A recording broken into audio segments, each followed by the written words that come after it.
We all know what's coming tonight, don't we? It's that big, hellish structure. Chains, pods, 6 men. And this time, I'm not talking about my bedroom. I'm talking about the Elimination Chamber. That's right, ladies and gentlemen. SmackDown features the Elimination Chamber just a few hours from now, which means, ladies and gentlemen, it is time to watch SmackDown lock its best competitors in a legal nightmare of danger. And speaking of a legal nightmare of danger, let's get into the show that is probably breaking copyrights all across the internet. But do I care? No. And why do I not care? Because nobody watches this. My name is Swerve. If you have found yourself here, I'm sorry. But also, that means you have found yourself to the SwerveCast podcast, the show that one day, I promise vigorously, will humble all the jabronis in podcast world. Guys, you can get with the show a number of ways. You can follow us on Twitter. Well, follow me on Twitter at SwerveCityElite. You can subscribe to our official SoundCloud and YouTube channels. Make sure you hit that little bell so that you always know when we are streaming. And guys, make sure you turn on notifications. We want you around. Also, you guys can join the show by adding SwerveCast Podcast on Skype. Wait for us to call you when we go to the phone lines. And once we do, ladies and gentlemen, you, yes, you can come on and talk about your favorite wrestling opinions, and we would love to have you guys. Well, ladies and gentlemen, it's time for me to introduce to you once again my backup for the evening. First and foremost, our good buddy from ECG, it is Saurus. I think Saurus forgot to unmute himself. No, I didn't. I was being spoken to. Sorry. It's okay. And joining us again alongside, as always, is Iceman. Hey, how's it going? All right, guys. Are you ready to talk about Elimination Chamber? I'm ready. All right, one quick thing before we get going here. Saurus, in the Skype chat, I've just given you the link to tweet out. Check the Twitter for the link to the video. Please, guys, share this around. We need your help to build the SwerveCast into something great. Make the SwerveCast great, not again, but for the first time, I guess. Well, guys, I think it's time to kick off. And wow, I timed that intro up perfectly. The song just ended. Before we get going, guys, I want to take a quick second to do two things. The first is we want to wish our condolences to the Guerrero family as Chavo Guerrero Sr. passed away earlier this week. A tremendous pioneer for Mexican wrestling, for wrestling in general. And obviously, we don't like to lose wrestlers at any point in time. So it's always sad when that happens. Secondly, I want to give a shout out of sorts to Ring of Honor Wrestling. Last night, they did a Steel City Excellence TV taping in my hometown of Pittsburgh. It was a great show. They taped 4 live episodes. I don't want to give anything away, but there was a major spoiler involving a new member joining the Bullet Club. For more information on that, check out my Twitter at SwerveCityElite. I've just retweeted Real Shoot Wrestling's link to some spoilers. If you are okay with reading that, you can read that there, because I feel like it would be better than for me to say the spoilers on the show and piss everyone off. You bastard. Yes, exactly. That's what I'm afraid of right there. Saurus, put this up on the poll. Should Swerve spoil wrestling shows on air? Right. I want to know if our audience wants me to just, without warning, without any precursor, just give away major plot points on the air, and we'll turn it into a running joke. I don't know. We'll see what people say about that. Also, guys, we want to encourage you to participate in our on-air poll. Are you looking forward to the Elimination Chamber tonight? Do go right on ahead and vote on that as you join the video. It should be there the whole time. Of course, I'm still new to some of this, and I'm not sure entirely how it all works. So, with that being said, you guys ready to get going here? Yes, we are. All right. As we mentioned at the top of the show, tonight is the Elimination Chamber. Interesting card. I'm going to use the word interesting to describe it, and we're going to go on a quick rundown here, and then we'll go match by match and do a dissection of what we think. The pre-show, Mojo Rawley versus Kurt Hawkins. Then, in no particular order, I'm sure, Apollo Crews and Kalisto versus Dolph Ziggler, Becky Lynch versus Mickie James, Nikki Bella versus Natalya, American Alpha versus the Usos versus the Ascension versus Heath Slater and Rhino versus Breeze Dongo versus Vaudevillains for the Tag Team Championships, Alexa Bliss versus Naomi for the Women's Championship, Randy Orton versus Luke Harper, and the Elimination Chamber for the WWE title, which features John Cena, AJ Styles, Bray Wyatt, Dean Ambrose, The Miz, and Baron Corbin. Where would you guys like to start on that? I say we start from the top and work our way down. Mojo Rawley and Kurt Hawkins. All right. Yeah. All right, that's fine with me. Mojo Rawley and Kurt Hawkins will kick off the pre-show. I'm not gonna lie, guys. I really don't care. I don't know how to. I don't know how to put that nicely. I'm still looking to find my place in that regard. I honestly just don't care, though. I mean, I'm just wondering why. I'm just wondering why you're moving around so much there. Sorry. No, I mean, do you guys have strong opinions about this? No, I really don't care who wins. Obviously, they're probably going to give Mojo Rawley the push, but I couldn't care either way. It's very much a pre-show match. Yeah. Yeah. I'm glad they're actually putting a pre-show match on the pre-show, though, as opposed to Sasha Banks and Nia Jax at Royal Rumble. Yeah. That's true. I mean, the Royal Rumble pre-show had some better matches on it than the actual Rumble, and it's just like, yeah. Why are these on the pre-show? Yeah. Why aren't they on main card? That's a good. And then you've got other shit on the main card that should be on the pre-show. And That's a good point. I'm not going to argue that too much.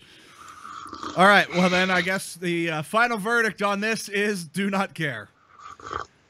Put it up on the Pulsars. Do you care about Mojo Rawley versus Kurt Hawkins? Stick that right on up there.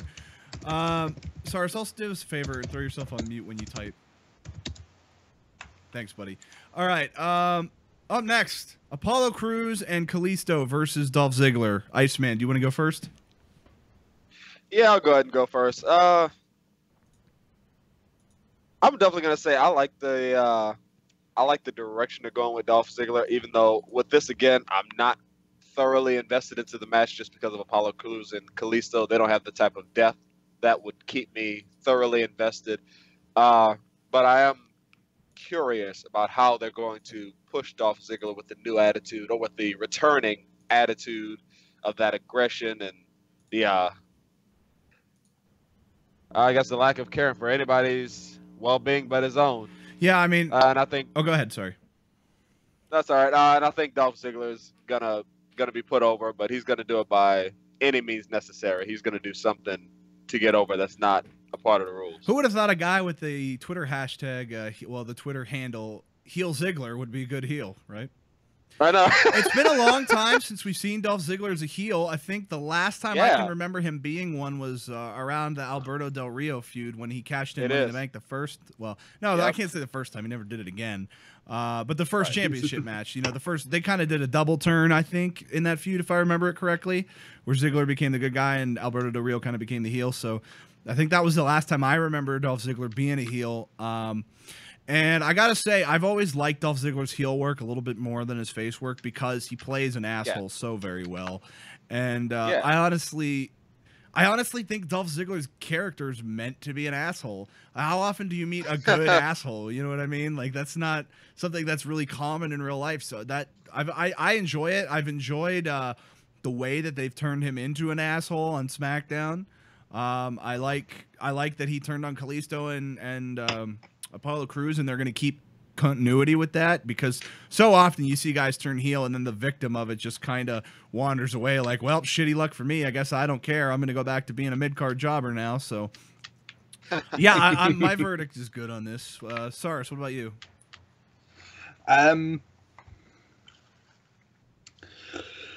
Yeah, I mean, it's nice seeing him be a heel, but possibly some better competition later on, maybe, hopefully. Well, you would think that the goal here is to get Dolph Ziggler over by giving him some legitimate guys to rub off of, so that eventually he can move his way into the mainstay of the the main card. Yeah, or go back for another intercontinental. Well, I don't think anybody is going to object to the idea of Dolph Ziggler as a heel champion at some point along the line. No, yeah, not I at think all. the major shtick with him was that nobody really wanted him to be a champion as a face, or at best, nobody really. And when I say nobody, I mean in the company, not fans. I think fans don't really care whether or not he's good or bad if he's a title holder. I think nobody really had confidence in him as a face to kind of carry the flagship, the WWE Championship. So maybe I could be wrong. I mean, it's not like I know for sure what's going on in the WWE corporate offices, although I'm sure it's dumb. So, Dumb. Yes. Like that old South Park joke, for, the Mormon episode. Dumb. I like that. Yeah, that was a good one. All right, so the final verdict on this. Good? Good for Dolph Ziggler. Yeah. Okay. Once he's got round to squashing those guys, he can move on to something bigger and better tonight. But I do agree that it won't be good for Kalisto and Apollo Crews in terms of them looking good at the end of this, I think. Yeah. And arguably, Dolph does hit a good super kick, so that's always fine by me. Maybe tonight with a handicap match, we'll see a super kick party. There you go, Ring of Honor. There's your plug for the good show last night. All right, final verdict. You know what I need? We need a sound effect for this. Give me 1 second. I want to do the like a gavel. I want the Law and Order scene change. Yeah. Sound effect. Hold on a minute. Let me try to find this. Oh, that'd be so perfect. You guys won't be able to hear it, but the audience will. I think I found it. Hold on. Sounds about normal. Oh, I muted it. Eventually, I'm working on getting. I need another set of stereo cables to run my computer speakers through the mixer, so you'd be able to hear them. I have 2 sets, but one of them is a double male to double male, and the other one is a male to double male, and I need 2 male to double males or a set of. This doesn't matter. The point is. It doesn't matter. It doesn't matter what end of your cables are. So anyway, the final verdict on this one is positive. All right. Positive. I like this. I might need to do that again to make it louder, though. That's really kind of a shitty version. Let me try this one. In the criminal justice. That's the lead-in. You want to talk about breaking copyright laws? That one's good. All right. Break them all in one show. Here we go. All right, the final verdict was good. All right, moving on. We are moving on at the speed of light. Becky Lynch versus Mickie James. Cyrus, let's go to you first, since you're the biggest Becky fan in the chat here. Yeah. No, yeah. I mean, there's been a feud building there, and with Alexa being busy with Naomi, which we'll get to later. It's good to have Becky on the card still, so she's still generating heat, and she's still getting like showtime and stuff. I think on a whole, the women's on SmackDown is getting a bit weak and weird. That's interesting. And they need to do something to legitimize it. I mean, because like people would say, it's like the second best women's championship and stuff like that. So they need to do something that makes everyone go, oh, actually, SmackDown is where you want to watch women's wrestling. That's really interesting to me, because I feel the opposite way. I actually like SmackDown's women's division more than Raw's. Like I like the women that like. I'm not saying you're wrong. I'm just Yeah, no. I like the women that are in the division on SmackDown. It's just they need a better storyline. See, Better reasons. I'm gonna disagree with you here on the premise of I love the Mickie James and Alexa Bliss thing. I love Mickie James coming back saying like, well, what the hell is this, guys? You all act like you did this. Like I wasn't around here doing everything you're doing now years and years and years ago, and I was unappreciated. So now I can't let you guys step on my legacy. I'm coming back to prove that I'm as good as, and I've been as good as anyone that's ever come through here. She's helping out Alexa Bliss because Alexa Bliss is the proverbial, like, no one thought about me when we talked about women's revolution. No one cared about me when it came to this. And Becky Lynch, the gimmick that like, well, you were just part of something and you're you act like you're some tough bitch, but you're just around, you were the weakest link of every part of this thing so far. So I don't know, I feel like this is the most consistent storyline in women's wrestling to me personally. I like the presentation, I like the gimmick itself. Because my big problem with the Raw women, not as competitors, because I have no gripes about them as competitors or people, other than I would like to see Charlotte kind of find more of a niche in promos and stop having it always be about spotlights and bright lights and hype and all that. So my problem with you ain't hype. Yeah, I don't get hype. I stay hype. No, hype flare. No, I just I want to see something from that brand other than everybody just trying to beat Charlotte. Because it seems like every angle on Raw right now is, I wonder if Bayley can beat Charlotte. I wonder if Nia Jax can beat Charlotte. I wonder if Sasha Banks can beat Charlotte. And it's good, but it's only good at the level of, well, you're establishing Charlotte is very legit. But Sasha and Charlotte traded that title back and forth so many times that it lost its luster to me. I mean, it stopped being a matter of can anybody beat Charlotte. It started being a matter of, okay, well, who's going to hold the belt this month? Okay, who's going to be the holder this time? Oh, they're not going to do it at the pay-per-view? Okay. So I don't know. The Raw's women's division, in terms of being new and shiny, has kind of lost its luster to me. I like what SmackDown's doing. And again, I'm not telling you you're wrong or anybody who thinks what you think is wrong. I'm just saying personally, from a writer's perspective, I like what they're doing on SmackDown. I also think that there needs to be a few more women. I don't disagree, and I think that's good that Naomi's getting the title shot tonight. Yeah. So we'll get to that later. As far as SmackDown's concerned, you've got 6. Yeah. I mean, 6 established. Yeah. And on Raw, you've got 4. Yeah. So it's weird, right? Yeah. All right. Yeah. Iceman, we didn't go to you yet. Sorry. Did you want to say something else, Saurus? I didn't mean to cut you off. I was only going to say with Raw, it's 4, but possibly 5 if Paige ever gets cleared to return. She's going to need a lot of work. And you know what? Honestly, you talk about SmackDown needing a new person. I say bring Paige back to SmackDown. Let her establish herself over there and rebuild herself on the brand that's more for the marks. You can kind of bring back that personality of like, I don't want anything to do with this diva, guppy, yup stuff. Is that a phrase? Yeah. Is that a phrase? Sars, put it up on the poll. Is stuff? diva, guppy, yup stuff a phrase people use? Put that in the poll. Iceman, let's go to you to get your opinion on this match and SmackDown and Raw and everything. Okay, well, I definitely agree with where you went, Swerve. I like the combination of Mickie James and Alexa Bliss. I think it goes really well with what's going on. And Mickie James has a legitimate argument that she's made for why she's returned, why she's being so aggressive, why she's going after the people she's going after. So that definitely gives a legitimacy to everything that the women's division is doing on SmackDown. And I like the fact that you mentioned that on Raw, because the title's been passed so much, it's lost some of its luster, which makes the SmackDown women's division seem even more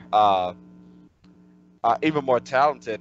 It gives them a little more depth. So they actually might be getting a little more of that light right now. And as long as they keep performing the way they are, I think it's going to be a good turn for them. They're going to get a lot of eyes on them. So you're in favor of then the match tonight. You like the idea absolutely. of Becky Lynch taking on Mickie James. Yes. Okay, I'm in favor of you. So Saurus, did you get that up on the poll? Are you good to talk or? Okay, he must still be putting that up in the poll. here's my question then for you, Iceman. I want to get your opinion on this specifically. Do you agree with Saris that SmackDown needs more women on the roster? Major women, not just throwaway women to lose matches, like major, like star points. I do believe that they could do with more women, but I also think that if they worked within what they have right now with Natalya, with Nikki, and I like that you said that you like Naomi's in the title scene now, they could actually establish some depth with what they have and not have to include so many factors. The fact that they brought Mickie James back alone is a great addition that adds a little more depth.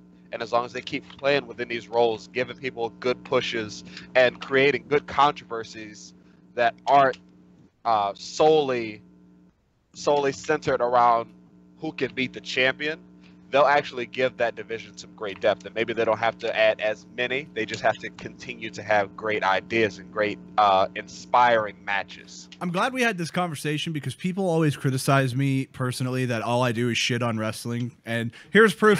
Here's proof that I do not do that, because we just spent like a good, 5-10 minutes hyping up the SmackDown women's division. So there you go. All right. Yeah. So Saris, your final verdict on Becky Lynch versus Mickie James.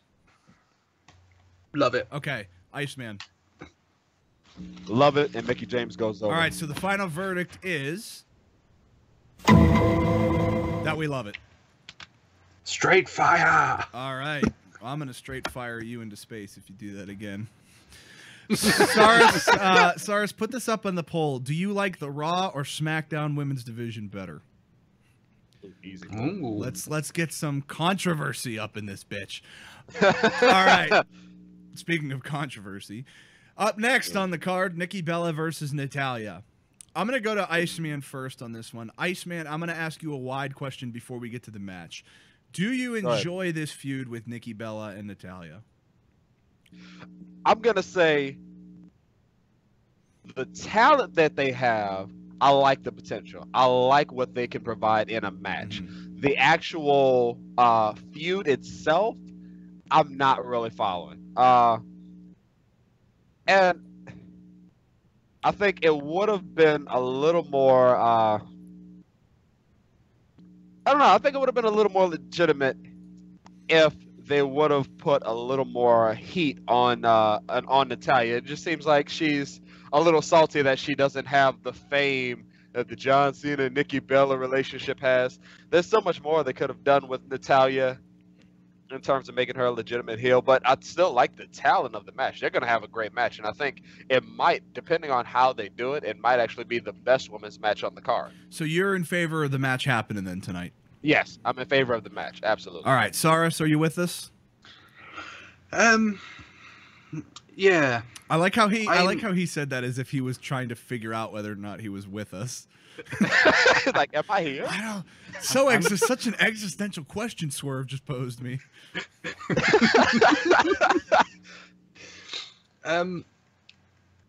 I mean, I like that there is a feud between Nikki Bella and Natalya, two established women's wrestlers who can put on good shows.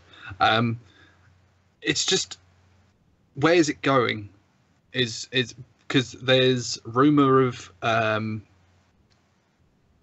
match at WrestleMania, John Cena and Nikki Bella versus The Miz Natalya and The Miz. Yeah, we talked about that last week, did we not? Which, yeah, we did. Which seems weird to me, because why use Natalya when you could use Maurice? Maurice? Is she injured? No, I don't think so. She doesn't really wrestle anymore either, though. Yeah, but if you're going to bring her back, why not get her to wrestle at some point? Maybe. I'd say that's fair. I don't think that's unrealistic of an ask. But the whole reason that is on the card is because they've completely scrapped the Renee Young, and yeah, don't remind me that we had that and now we have this. Yeah, so that's very weird. And there's also rumors about Nikki retiring. Yes, I've heard those as well. Very, very odd, because I don't. Well, maybe then her last match being with John would be, but I don't like this pandering to like this over pandering to emotion. Yeah, I get that wrestling is an emotional thing, and I'm not saying strip the emotion out of it.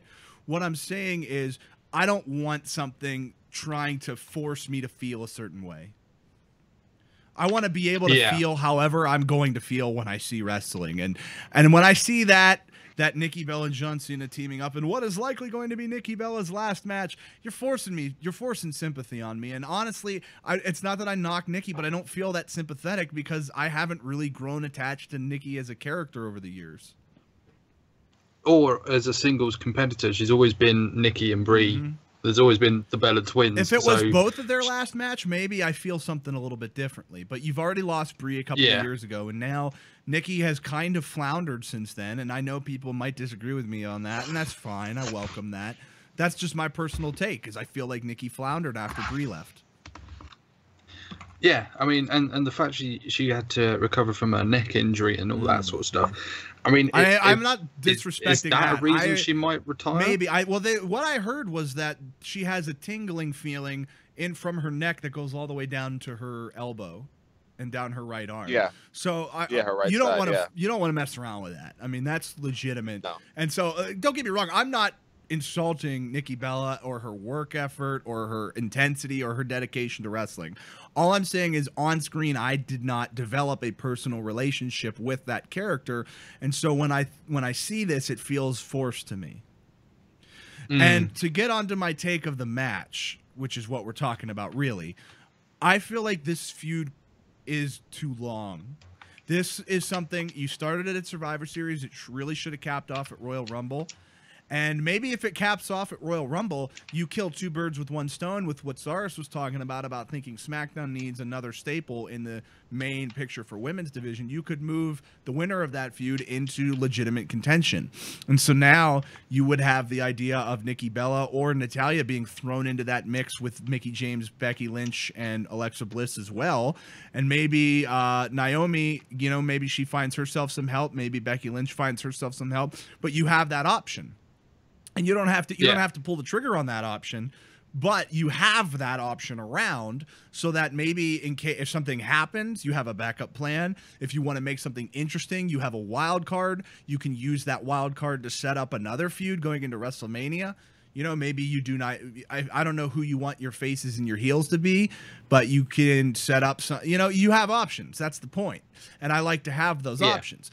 And I feel like if you end the feud on Elimination Chamber, you've bottlenecked yourself with your options going into WrestleMania, unless you're certain that you're going to stick with this feud with. And I know that they want to do Becky Lynch, Alexa Bliss at WrestleMania. That's good. I'm on board with that. But if you wanted to have other options, and this is all hypothetical, if you wanted to have other options, you forced yourself a little bit on what your options are at this point by having this feud go on as long as it did. So my vote on this one is nay. Yeah. Well, don't just agree with me because I'm saying nay. If you like it, Cyrus. No. No. Oh well, go, shit. nice man. And never mind then. Okay. No. All right, Iceman. I still like the potential of the match, even with the lack of legitimacy of the feud. I still think the match itself is going to be pretty good when they get in that ring. Okay, so we got 1 vote for yay and 2 votes for nay. Yeah. All right, so the final verdict then is.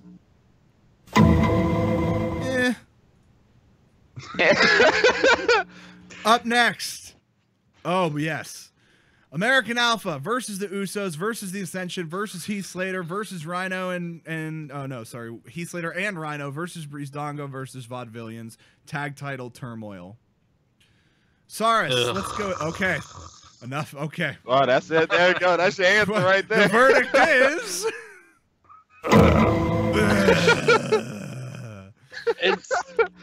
Okay, Cyrus, go ahead. As I was saying this before the show that it just annoys me that they had a legitimate, almost a boost in their tag team division by sticking in the Wyatts with Randy and having the Freebird rule and all that, and it was awesome. And straight away they've split it up, and now you're ending up with this clusterfuck of tag teams just going at it for no reason other than, we need to build something.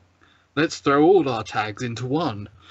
And on the one hand, it's good to have a nice big brawl and to show you, oh yeah, we do have all these tag teams.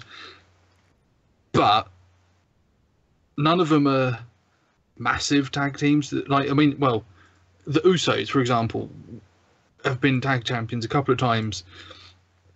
And some of the others were good in NXT and stuff like that. They've come up and it's all just gone to shit. And now you're just stuck with mediocre.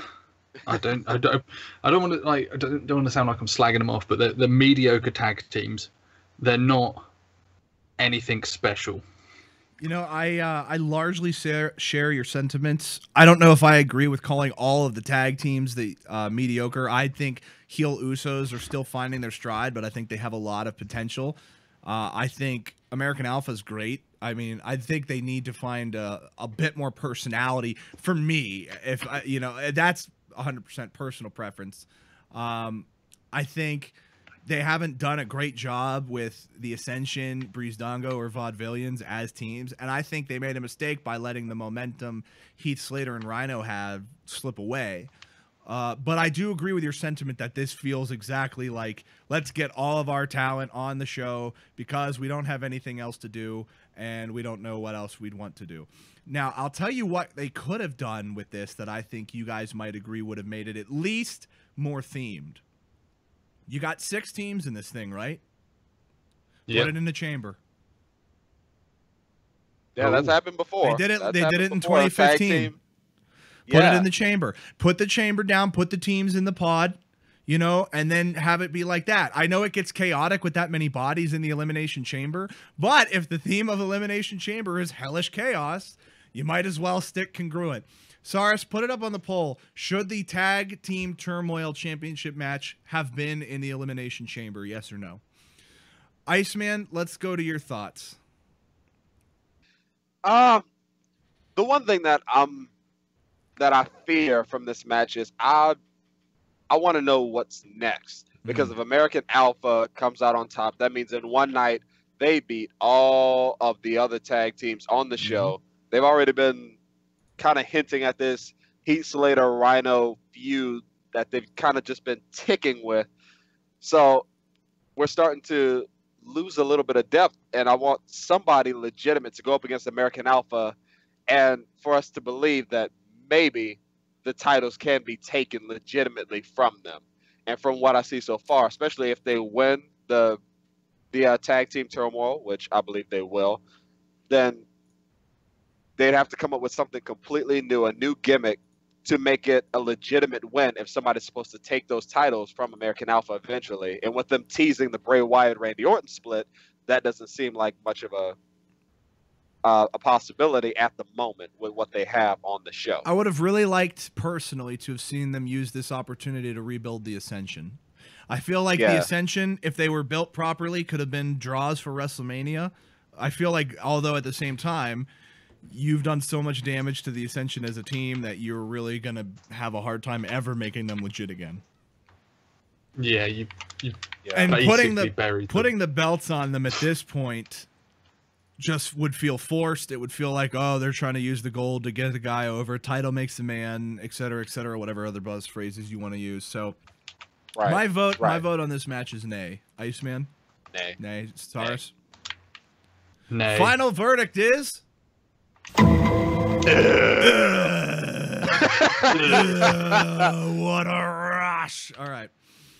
We move on then. Alexa Bliss versus Naomi. I feel like we've largely covered this, but if there's any extra thoughts, Cyrus. I didn't know if you wanted an update on the polls before we carry on. No, we'll get to that at the end of the show. Oh, okay, at the end. Give it time for all of them to get voted on. We've mainly covered this already, and we nothing really additional that I want to add to what I've already said. Iceman? I want to say this. I like the fact that Naomi's getting a title shot. I love the idea of Alexa Bliss and Naomi. I just really hope that it's a very neat match, because I know they like to reinforce the fact that Naomi's very athletic and very talented, but sometimes that can spell some mistakes in the match when they keep pushing it, trying to make her do all these amazing things. I just really hope that they find a good chemistry within the match so that they can make these moves legitimate and actually push each other. And if they can do that, it can also be a really great women's match for the card.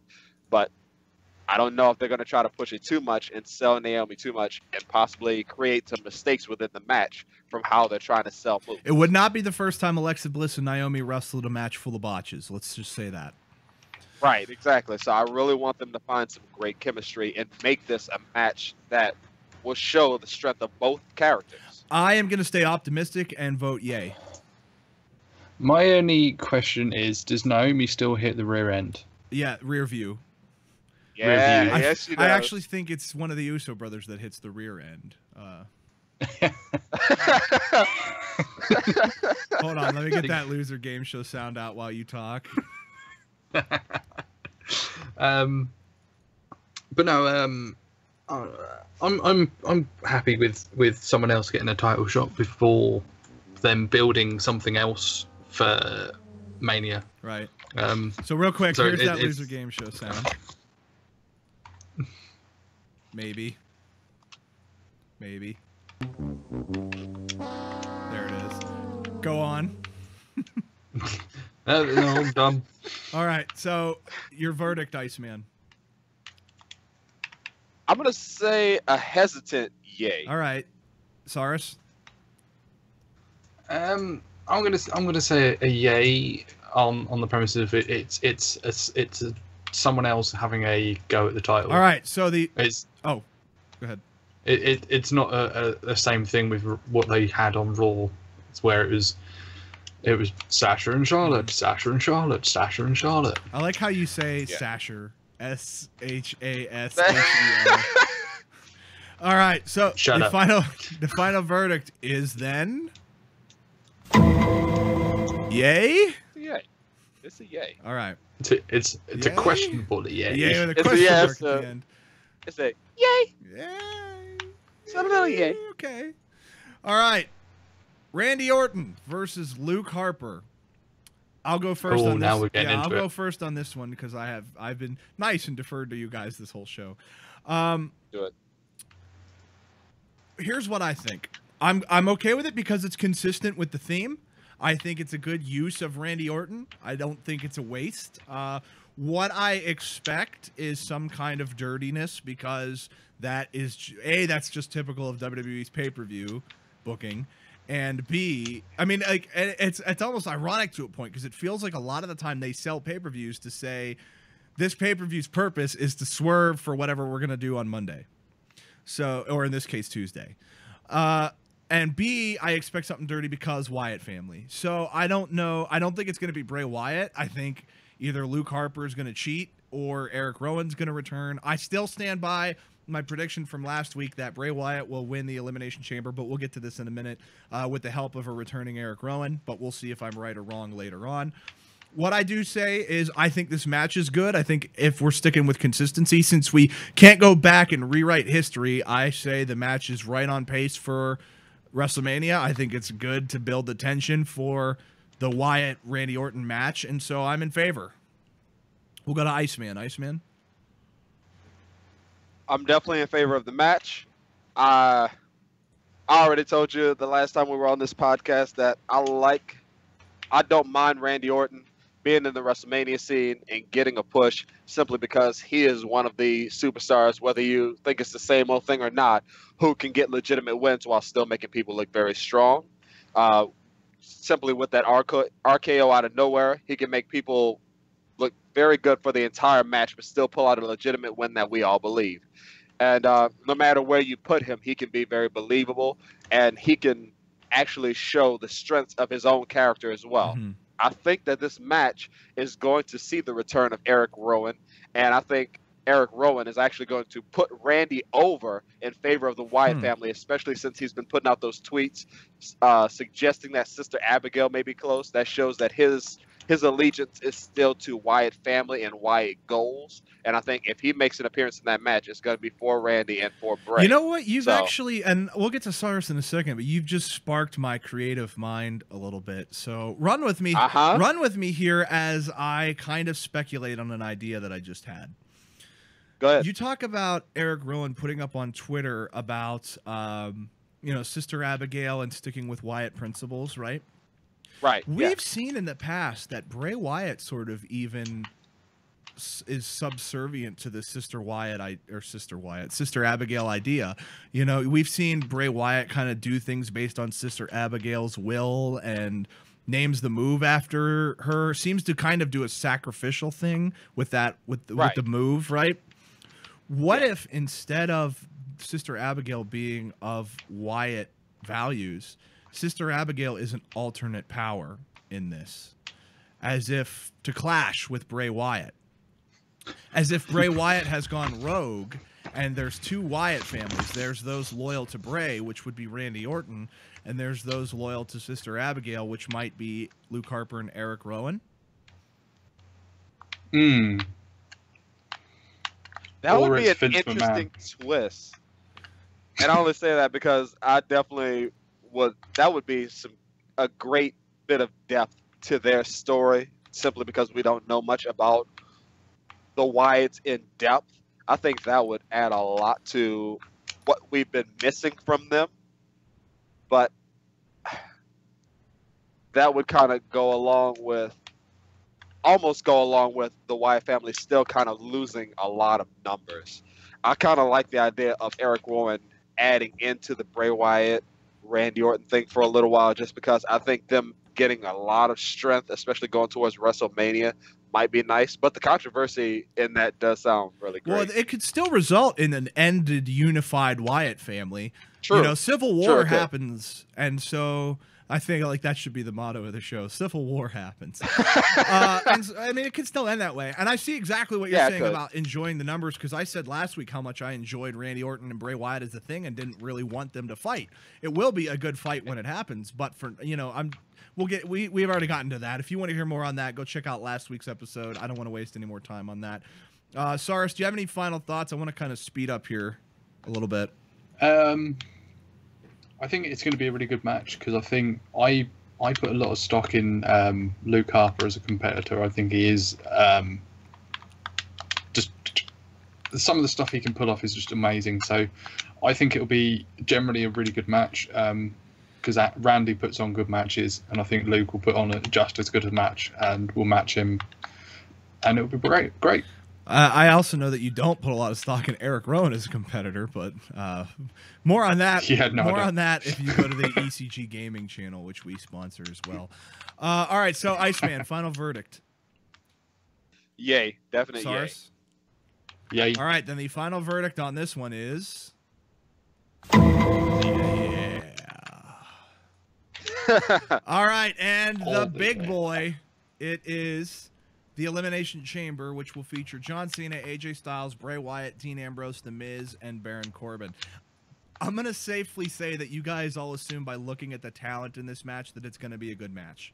We don't need to debate that at all. So rather than we're going to do a different style final verdict for this one. Iceman, I want to know who you think is leaving the chamber with the title. I'm actually going to change my thoughts from last time, and it is because of the reason that we mentioned with the Randy Orton Luke Harper thing with the messages from Eric Rowan.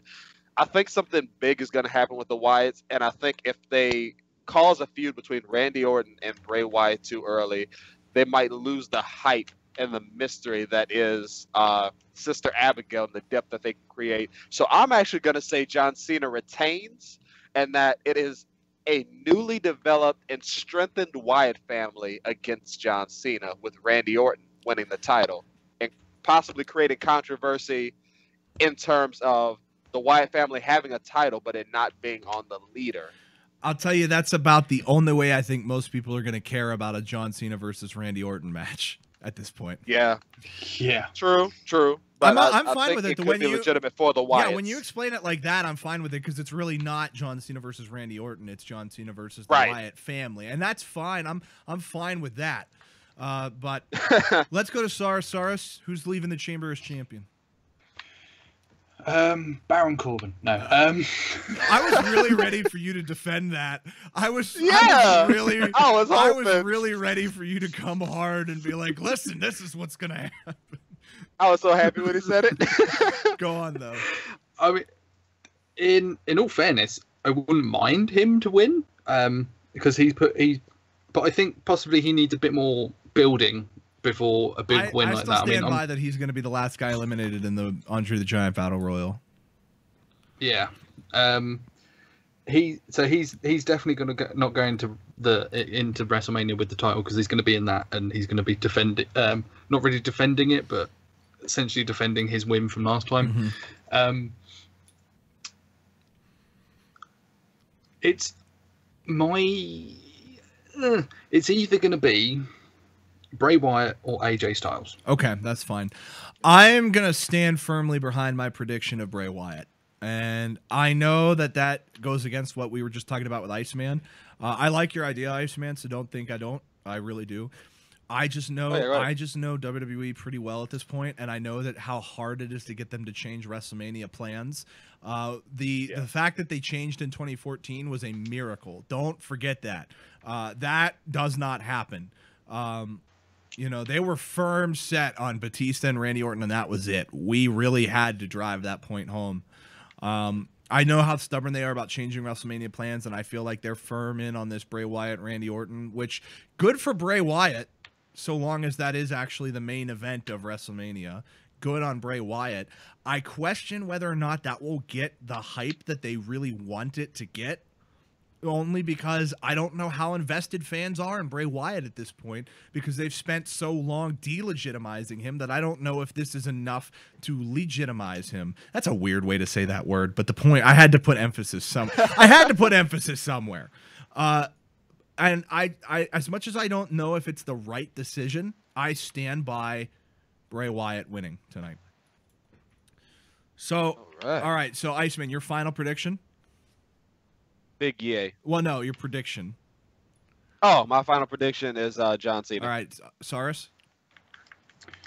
I think I'm gonna go with Bray. All right, so the final verdict then is going to be probably Bray Wyatt with a splash of John Cena.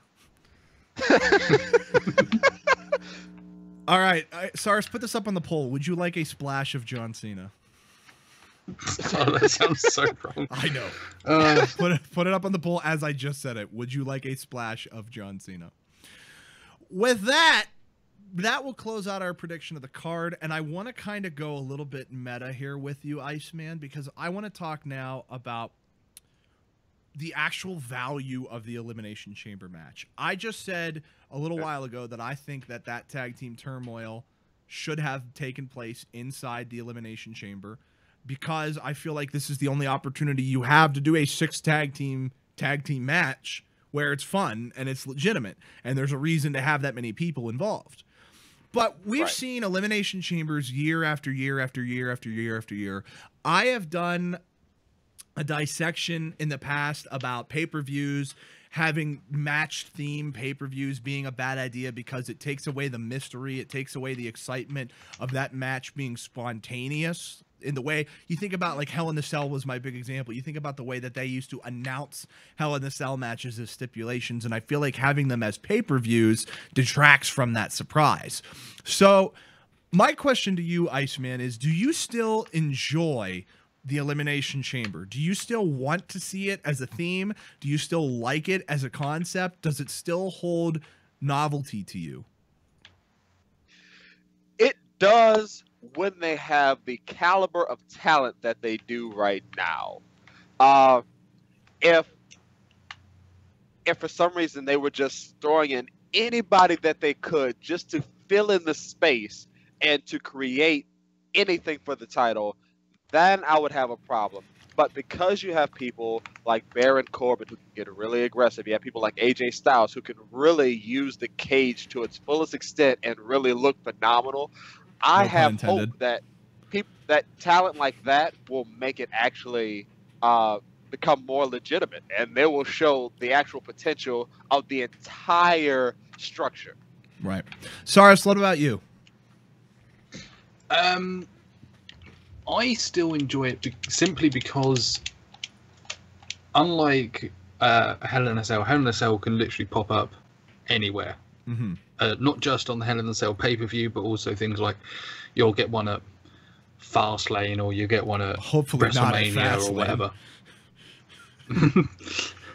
But yeah, because the Hell in a Cell will pop up anywhere, it's not exciting. Because Elimination Chamber is once and once only every year, it makes it that much more exciting. As long as they put decent people in it. I mean, I was watching. I watched a things they don't want you to remember, and I watched that too. I watched that yesterday morning. And the fact that like the likes of Santino Marella was in an Elimination Chamber. Yes. Don't do that. Just simply put, just don't do that. But here's I have a. When you're done, I'm going to give you a poll. So go ahead. Yeah. That was it. Okay. Put this up on the poll. Bo Dallas in an Elimination Chamber, yes or no? No other, no context. Just Bo Dallas in an Elimination Chamber, yes or no? So then, you guys, your final verdict is the novelty for you is situational, essentially. Yes. You like the Elimination Chamber if they put the right people in it. You don't if they don't. Right. I'm going to tell you guys straight up right now, there's nothing here for me. Because so often with this match type, the premise was supposed to be that this is the most hellacious structure, which they also say about the Hell in a Cell, so it kind of negates it. You know, this is supposed to be a dangerous thing, but so often in these chambers, especially as of late, the chamber itself is only served to hold people in pods. There's nothing really dangerous about it. Especially, you don't bleed in WWE anymore, so it's not like, you know, there's going to be a gruesome injury to come from this. If there was one thing, and I mean one thing only, that the Extreme Elimination Chamber got right at the December to Dismember pay-per-view, I like the idea of there being weapons in the chamber. What I would do instead of having them in the pods, and maybe this is gimmicky, and I'll accept that criticism because it is gimmicky, but I would like to remind everyone we're talking about pro wrestling. I would have weapons hanging from the ceiling of the Elimination Chamber. And if you could get to the weapons, you could use the weapons if you could unleash them. Oh, yeah. So sort of like the Ambrose Asylum. Yes, but good. But good. You know what I mean? Like, I don't want that to be the comparison that people have, because that's going to be like, well, you just want some shitty gimmick match. Well, yeah, I like shitty gimmick matches, but what I want is I want the Elimination Chamber. If it's supposed to feel like some dungeon, some hellish chamber, give it something that's hellish. Put a bag of thumbtacks on the ceiling, and if someone cuts that bag open, there's thumbtacks all over the ring now. Put, you know, a baseball bat hanging from it, a chair, a table. Well, you can't really hang a table, so maybe put tables on the side or something. You know, put a ladder in there. Maybe put a ladder in the chamber so people can get to the weapons. But the point is, I want this match there's nothing about this that feels hellacious. And all the hype promos that they do every year for this pay-per-view kind of don't live up to it, because you hype it up as this hellish thing, and the hellish-ish thing that happens is someone gets thrown into the cage with the giant gap in the chain. So, for me personally, I don't buy the hype of the Elimination Chamber. Okay. Does that make sense? Is that a valid criticism? It definitely is. And I'm just hoping that what they do in this Elimination Chamber changes your mind. That's what I think. Do you expect something I big think you tonight definitely, in that regard? I do. Cyrus, put this up on the poll for us. Do you buy into the hype of the Elimination Chamber? Because I want to see what people think about this. I want to know if people think highly of that idea. Because I don't know I honestly don't have a gauge on the public opinion of the Elimination Chamber. I really don't. So I want to know. I want to know what people think. Get back to us on this poll. This is probably one of the polls I'm most interested in as a legitimate poll. I just want to know. So I want to get off the Elimination Chamber here for a moment. I notice we're pushing an hour, so we'll do these next two segments quickly. I want to give everybody time to pregame for Elimination Chamber and whatever else that you do. Although I don't think it starts at 7. I think this is an 8 o'clocker. If Elimination Chamber was 4 hours long, you might as well hang me from the ceiling of it. And maybe then I would have some kind of. I would think it lived up to the hype. What I want to do now is I want to get into a topic of somewhat controversy. There are a lot of detractors of Kevin Owens out there. Are you familiar with this? People who don't like Kevin Owens, who don't like the push, who don't like the title run?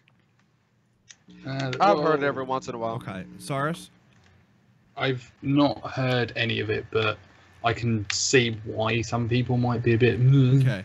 Well, my general gauge of Twitter and the IWC. Well, I don't want to count the IWC because Reddit is largely the IWC, and they think very differently than the average Twitter wrestling fan. People find Kevin Owens as a heel champion boring.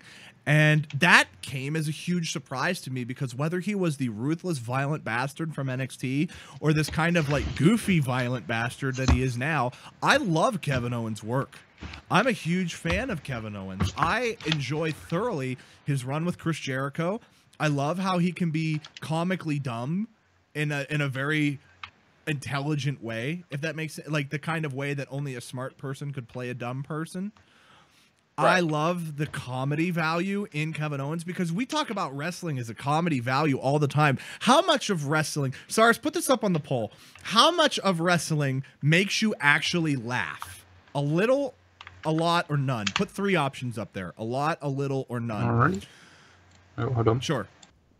Iceman, let me get your take. Do you enjoy Kevin Owens as a heel champion? And in general, do you enjoy Kevin Owens?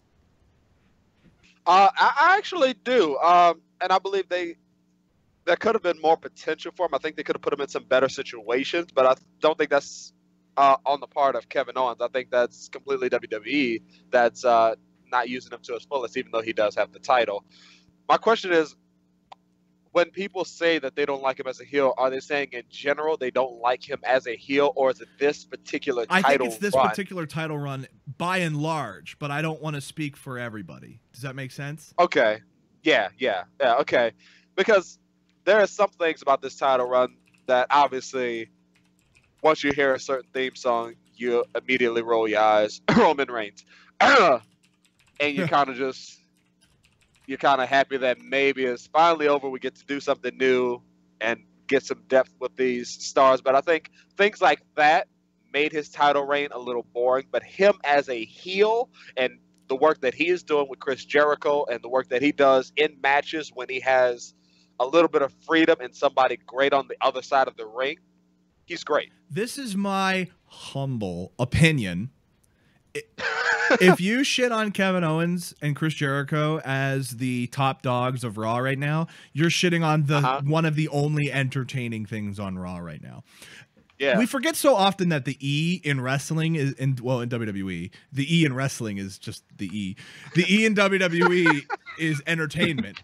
And we forget so often that this is about entertainment, and there's hundreds of ways to be entertained. What defines a good champion? There's 2 different ways that people view this. They view it from the business perspective of, well, did he draw money? Do fans go to see his pay-per-views? What are the buy rates when he was the champion? And that is one legitimate way to look at it. But the other way to look at this is to say, did I enjoy it personally? As a fan, was this fun? And to me, the answer with Kevin Owens is not only is it fun, it's crazy fun, and it's the only fun part of watching Raw for me right now. I look forward to seeing Kevin Owens and Chris Jericho being dumb. I love the list. I love you just made the list, you stupid idiot. I love Kevin Owens just quietly, comically backing up everything that Chris Jericho does. Remember the pseudo split where they were like, I know who's to blame for this. Who's to blame for this? Yeah. And then in unison, Roman Reigns. Yeah. It's fun. How could you not see this as fun? Kevin Owens is so capable of playing this character. I don't know of anyone who played this character as well as Kevin Owens, except maybe Kurt Angle. Well, I think a part of what makes people think that it's so boring is something that you actually mentioned, that the Kevin Owens Chris Jericho bond is one of the few things that's good on Raw. So by the time we make it through a show, or when we're trying to invest in a Raw, there's so much that we're not really invested in, and so much that we try to forget about once the show is over, that once we get to Kevin Owens and Chris Jericho, they have to do a lot to lift us out of that funk. And they do a great job, but sometimes, unless it's a huge pop or a huge name or something big going on, if we have to hear the boos from Roman Reigns or hear all of this other stuff that goes on Raw, we're just tired by the end. Cyrus, your thoughts? And I think, Cyrus, I thought you were done. Iceman, go ahead.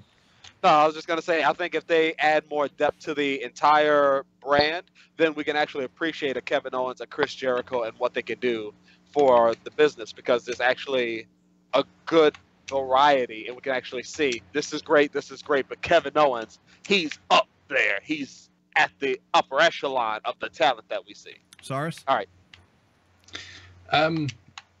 I really enjoy it, actually.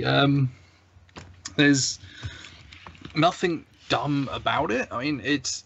Well, when I say dumb, I want to clear this up. When I say dumb, I'm not saying like it's a dumb feud, like there's no reason this stupid.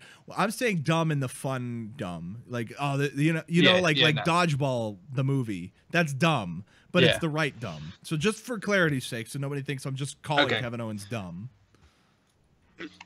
Because that would be bad. Yeah, and I don't want to deal with him on Twitter because he would thoroughly destroy me, and I have no interest in that. I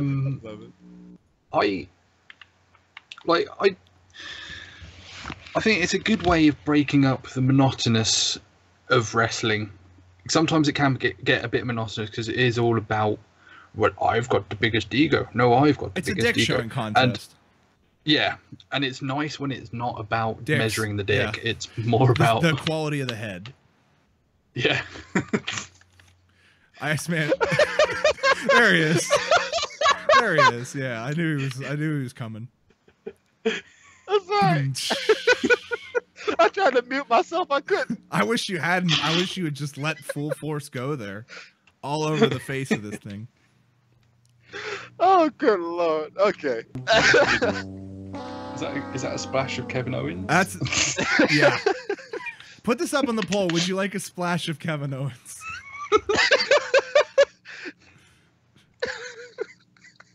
So I like that. Okay, so we're all on board here then that Kevin Owens is one of the best things on Raw and deserves more respect than I think a lot of casual fans give him. Because I'm not going to back down from this. I will argue until I am blue in the face that Kevin Owens is the most entertaining thing on Raw. I will argue this to my grave until he stops proving it. Yeah, I completely agree. I tell you, though, I do really want them to renew the rivalry with him and Sami Zayn. Really, really badly. If he loses the title, hopefully not to Goldberg. If he loses the title, I want him to go back with Sami Zayn because I want that feud so badly. In fact, I'm kind of sad it didn't get built up for WrestleMania. I feel like they could have built it up Sami Zayn as the #1 contender and people would not have hated it. But I don't want to get into fantasy booking WrestleMania. We did that last week. Yeah. And sorry, she spelled it wrong. Well, you put Kevin Owens with OWNS. You forgot the E. Put it up again. Do it again. Delete. Sorry. Delete. Oh, Lord. Good job, Cyrus. Great reference. I like it. Delete. Obsolete. All right, so we got that's good on you. Why Cyrus. does it not let me delete it? Because I already deleted it. I deleted your delete.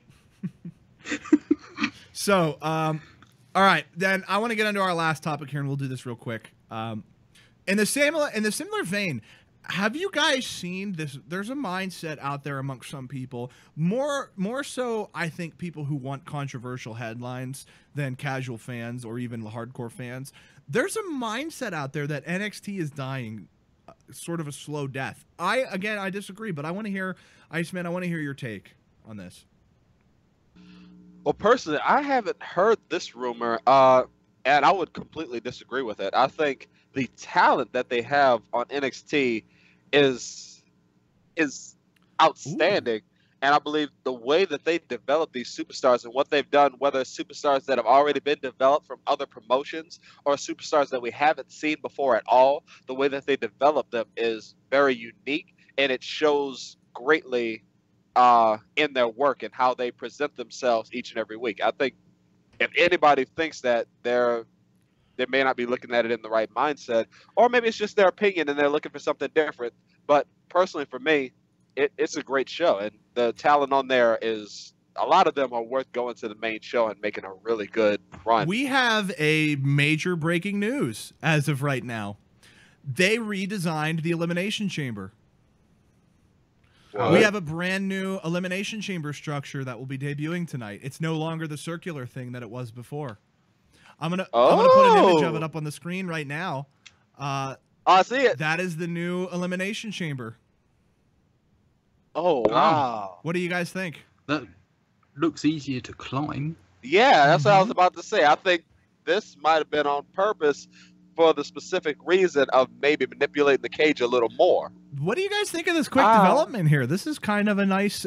Cyrus, put this on the poll. Do you like the new Elimination Chamber design? I like it. I'm not going to lie. It is visually stimulating, but does it look too much like the Hell in the Cell to you? I can see how you would say that. I definitely can. I definitely get that feel. And it looks like maybe that's probably why they made it the shape it that looks it was. like now you enter the chamber through the pod, because if I'm looking at this correctly, this is where a pod would be. So it looks like there's doors in the back of the pod now where you would walk in instead of going through a big front door. Now that's interesting to me because that kind of takes away the aspect of interference. Because if you remember the interference came from the front door. There was a big front door on the chamber, which is, another problem. But it looks like now in order to interfere, you'd actually have to come through a pod door. Well, where would the initial two superstars come in, though? That's a good question. Because they still have Maybe to get there's in. still a front door. This photo is shown from the back. It looks like a fan photo. Right. And I'm also seeing another one where in the center on the top is the WWE logo. So that's interesting. Cyrus, you were putting it up on the poll, so I want to get your thoughts now. What do you think of the new chamber? It looks very interesting. I mean, it does look a little higher as well. And I can see how you'd think it looks a bit like a Hell in a Cell, because it is basically a Hell in a Cell, but the roof's a bit more pointy. No, I mean, as long as it keeps the same sort of feel of being brutal, then I'm all game. Okay. Well, we'll let the fans decide on that then. In the meantime, I wanted to get that up there because I just saw it. It just broke. Sorry, I had a bit of a hiccup there.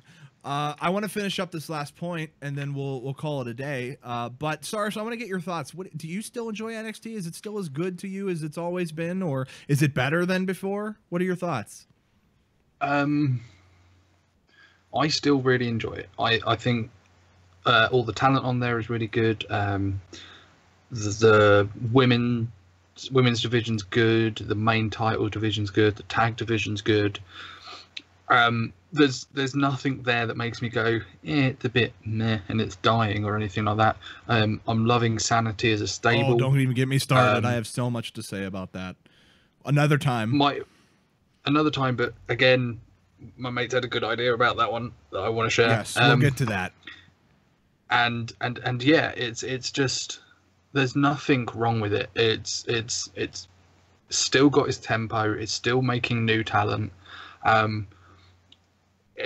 What I still think happens though is that main talent gets pushed to the main roster, sometimes falls down. So it'll be interesting if they can build themselves up enough in NXT and not lose the momentum when going into the main roster. Sort of like how Kevin Owens has. Kevin Owens has gone into the main roster and he hasn't lost any momentum at all. Whereas Tyler Ascension. Tyler Breeze, Breathe, Adam Rose when he went up, and those sorts of guys. The only other one I can think of who hasn't lost much in the way of the momentum would be Rusev. So yeah, as long as they can keep the momentum going when they get there, I'm all game for NXT being as good as it is. All right, so then we agree NXT is still as good as it's ever been. Yes. All right, let me get one last question, and then we're gonna close up the show here. Iceman, who's your current favorite NXT star or your favorite NXT angle? Oh, hold on. My favorite NXT star. I'm gonna tell you right now. If I have to put my faith in somebody, it has to be. Oh, I'm trying to make sure I get his name right because I know it's been changed, but it's my boy Bobby. Bobby Roode. Hold up, Bobby Roode. It is still glorious, even. It is Glorious Bobby Roode. I love that song. Oh, who doesn't? Oh, all right. And I love. Saurus, your favorite NXT person right now? It's that ring guy. Yeah. The timekeeper. It's a big toss up between Bobby Roode, because I liked Bobby Roode before when he was TNA, but Nikki Cross. Okay, that's a very good choice. Can I give you guys I don't know if I would call this a dark horse, but might be unexpected. Because I want to go away from the obvious Shinsuke Nakamura, Asuka, Bobby Roode, these guys who are obviously over, right? I'm a huge fan of the work that, oh my God, I just blanked on the name, that Billie Kay and Peyton Royce are putting in right now. I really like that as a duo. I really respect the work that they're doing together. I think there's something very legitimate there, as long as they don't end up fighting. I want those two to stay together. I like those two as a heel group. I like the fact that they cooperated in a fatal four-way. You don't see that often enough. Too often they cooperate up until someone goes for a pinfall, and then they're like, well, what do you mean I can't get the pin? Well, what do you mean you want to pin? Let me pin them. So I respect those two as a group. Really, I think very highly of them. And they did win NXT Breakout Stars of the Year. So maybe I'm not wrong. And that music is really good too. That choir chanting. They put a lot of work in a lot of those themes. It's beautiful. So what do you think, Cyrus? Is that a weird prediction or weird pick? No, I'd agree with that one. Okay. Yeah, I would too. All right. Well, I'm glad you guys agree with me on NXT, because I was really concerned that people were starting to turn their back on the programming, and I thought that would have been a huge mistake. Yeah. So I hope not. Yeah, I hope not too, because you're missing out if you turn away now. Well, we are reaching the end of the show now. Cyrus, normally I would have you update the polls, but if it's all the same, I would like to do it today to show you kind of how I want your candor to be when you update the polls. Okay. So we're going to go to the polls now, and I'm actually really happy. We got a lot of poll activity on today's show, which is good, because I was afraid we weren't going to get very much. But I'm thinking the hashtagging had something to do with it, Cyrus. So yeah. Should Swerve give wrestling spoilers randomly? 67% of the audience says yes. Does anybody care about Mojo Rawley versus Kurt Hawkins? 86% of the audience said no. Is Diva Guppy Yup Yup a phrase people should use? 67% of the audience said no. Women's wrestling, Raw or SmackDown, who has it better? 62% of the audience says SmackDown. What do you think about that? Yeah. I kind of thought it would be more, actually. You thought it would be closer, or you thought it would be higher for SmackDown? I thought it'd be higher for SmackDown. Interesting. Yeah. Should the tag team turmoil match, have been in an elimination chamber? 60% of the audience said yes. Okay. Would you like a splash of John Cena? 80% of the audience said yes. Bo Dallas in an elimination chamber. 86% of the audience said no. Do you buy into the hype of the Elimination Chamber? 55% of the audience said no. Ah. Do you guys, is that controversial? No, but okay. It's not definitive. Yeah, that's true. Yeah, it's not definitive, and I think what we're waiting for is to see what happens at this particular Elimination Chamber. That might turn the tide, possibly. Saying that seems like a legitimate vote to leave the EU. Whoa. Oh. I'm sorry. Well, we're going to Brexit on to the next one. How much of WWE wrestling actually makes you laugh? A tie, 43% of the audience says either a little or none. Only 14% of the audience said a lot. Would you like a splash of Kevin Owens? 75% of the audience says please. Do you like the new Elimination Chamber? 80% of the audience says yes. Were any of those poll results surprising to you? It's probably the hype one and how much it actually makes people laugh. I thought more people would find some of it funnier. Okay. But that's just me. Iceman? Personally, I thought the women's division match was the one that surprised me. I thought the SmackDown's women's division would have probably gotten a little more votes, but you never know. Maybe after this pay-per-view, we'll see an increase in that as well. I'm really sad people don't want to use the phrase Diva Guppy Yup Yup, personally. That's the one that upset me the most. I think we should start using it. We'll make it a phrase. Every show. We'll put it over. Hashtag make Diva Guppy Yup Yup great again. All right. Saurus, closing thoughts. Yeah. God damn it. Hopefully Elimination Chamber will live up to the hype and will be exciting more so than a Roman Reigns number 30 position. Iceman. My final thoughts are as simple as they can be. In the Luke Harper Randy Orton match, when the lights go out, be ready to say Iceman told you so.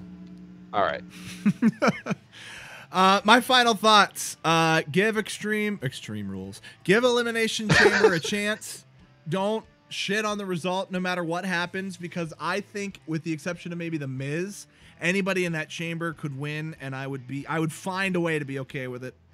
And I would also say my final thoughts are, as always, guys, make sure that you follow me on Twitter at Swerve City Elite, both to participate in the polls, to get random wrestling updates, and also to hear me be snarky about things and stuff. We want to make sure you guys use the hashtag SwerveCast Podcast to talk about the show. We'd love to hear back from you guys about what you thought of this week's episode, last week's episode, and all episodes of the past. I have a question for my co-hosts here. Yes. Are you available tomorrow? Evening? Yes. Before Raw. Probably. I should be. I would like to do a results podcast tomorrow. Ooh. Now that would be nice. Because that means I'm gonna have to find time to watch it. I usually like to do pay-per-view post podcasts the day after, because they're so hard. It's so hard to capture your genuine feelings a week after. Yeah. So I would like to do a bonus show tomorrow if you guys are free. Yeah, should be I am. Okay. I will be free. I'd like to do it about the same time on the clock as we did it today, but I can't guarantee that I'm going to be free. So why don't we say 6:30? That might be late for you though, Saurus? Yeah. What's the latest you could do? I could probably get away with that one as long as I'm quiet. I sit downstairs. Okay. Then why don't we say sometime between 6 and 6:30 tomorrow? Yeah, all right. If you are out there in the audience and you want to see that, make sure you subscribe to our official YouTube channel to check it out. That is where you will find it. I want to thank everybody who participated in the polls, whether or not they listen to the show, because I know that Twitter works that way. You don't have to be listening to vote on the polls. I want to thank everybody who tuned in, whether you watched live or after the fact. Let us know what you guys think. Make sure you leave comments on the YouTube video. And don't forget, when you guys watch, you can participate in the chat. Join us on the Skype call. I want to get feedback from you guys. That's the only way the show's going to grow and learn. So with that being said, ladies and gentlemen, we thank you for tuning in to the SwerveCast podcast. It has been a blast. Now, get out. Just get out.